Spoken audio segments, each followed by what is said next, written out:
La soja superó los $420 por tonelada y esto es así básicamente por dos cuestiones. Por un lado tenemos a China que viene comprando muy agresivamente en los últimos meses y por otro lado tenemos que la producción de Estados Unidos, ellos están en plena cosecha, ha sido más baja de lo esperada, lo cual esto impacta en las existencias finales de soja que hay a nivel global.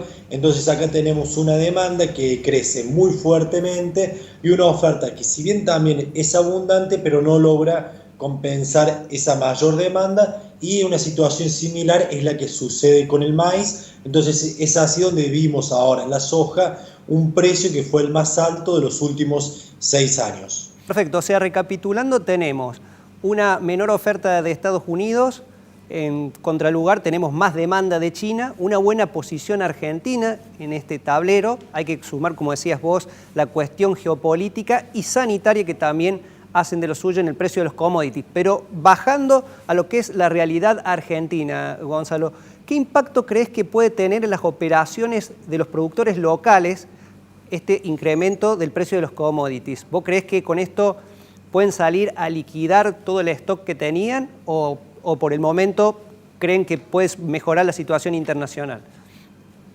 Bueno, obviamente esto es un gran incentivo para el productor. O sea, el precio de la soja tuvo un incremento de casi $80 por tonelada en un corto periodo de tiempo. Entonces, eso es un incentivo para el que el productor venda, y más teniendo en cuenta que él tiene que financiar la campaña gruesa que empieza ahora. Ya empezó tímidamente con maíz, pero se va a fortalecer con maíz y soja con el correr de noviembre y diciembre. Entonces, el productor puede llegar a vender también porque se tiene que hacer de recursos para encarar la nueva campaña.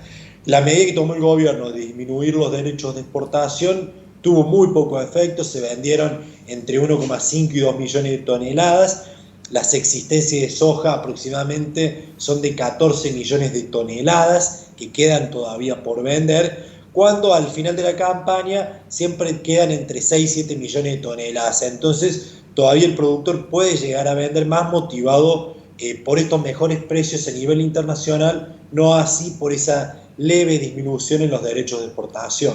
Del mercado internacional fuimos a la realidad de los productores locales, ahora a la mesa de los argentinos.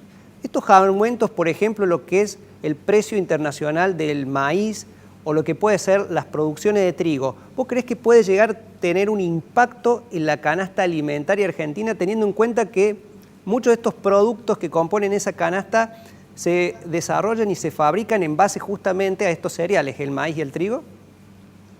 Obviamente que pueden tener un impacto porque es que te aumenta el principal insumo. Por ejemplo, el que produce proteína animal, que le aumenta el maíz, que es tu principal insumo, obviamente puede llegar a un traslado en los precios finales de los alimentos, lo mismo con el trigo. Sin embargo, y esto es muy importante resaltar, que el precio de los granos en el componente del precio del producto en góndola es bastante baja la incidencia.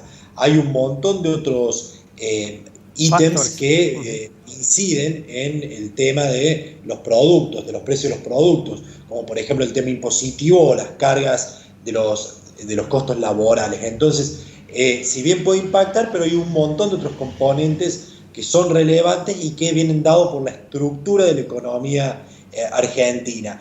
Perfecto. Para cerrar, estamos en una sociedad que se ha digitalizado a raíz de la pandemia, cada vez más tecnológico, el uso de mensajes como WhatsApp y demás, y el uso de los emojis, a veces hace que un emoji valga más que 1000 palabras, en lugar de lo que era la famosa frase, una foto, una imagen vale más que 1000 palabras. Si vos tuvieras que elegir, le voy a pedir al director que ponga la placa en pantalla, alguno de los emojis que vamos a ver en la placa para reflejar lo que es el humor del productor local en el 2020.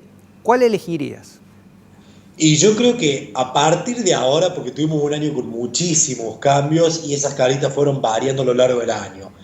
Hoy en día yo creo que en el contexto internacional, al margen del COVID, que es algo que nos está incidiendo negativamente, pero que ya está en vistas de que se puede solucionar en corto plazo, yo creo que la carita feliz es que que está contento el productor porque el contexto internacional le está sonriendo en cuanto a los precios y en cuanto a las buenas perspectivas.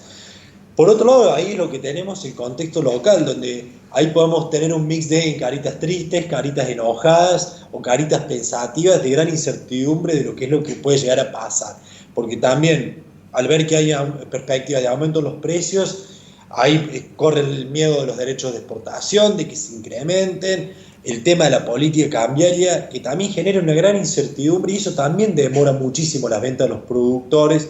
¿Y qué es lo que puede llegar a pasar? Obviamente con todos estos frentes abiertos que tiene el gobierno y que pueden incidir a nivel local. Entonces yo creo que estamos ante un contexto internacional que se va poniendo favorable y que la verdad que es bastante positivo para nuestro país, pero por otro lado el productor sigue con esa incertidumbre de qué es lo que puede pasar en el contexto local, que eso es algo a ver que se viene pasando creo que hace muchísimos años, que es la gran incógnita que tenemos o la gran incertidumbre con la que vivimos los argentinos y que es la que impide que se lleven adelante las inversiones necesarias para poder transformar, agregar valor y a veces dejar de depender de tantas variables externas y poder entrar en un mercado de un mayor valor agregado. Así que bueno, ese es el gran desafío que tenemos todos los años para que esas caritas sean un poco más felices.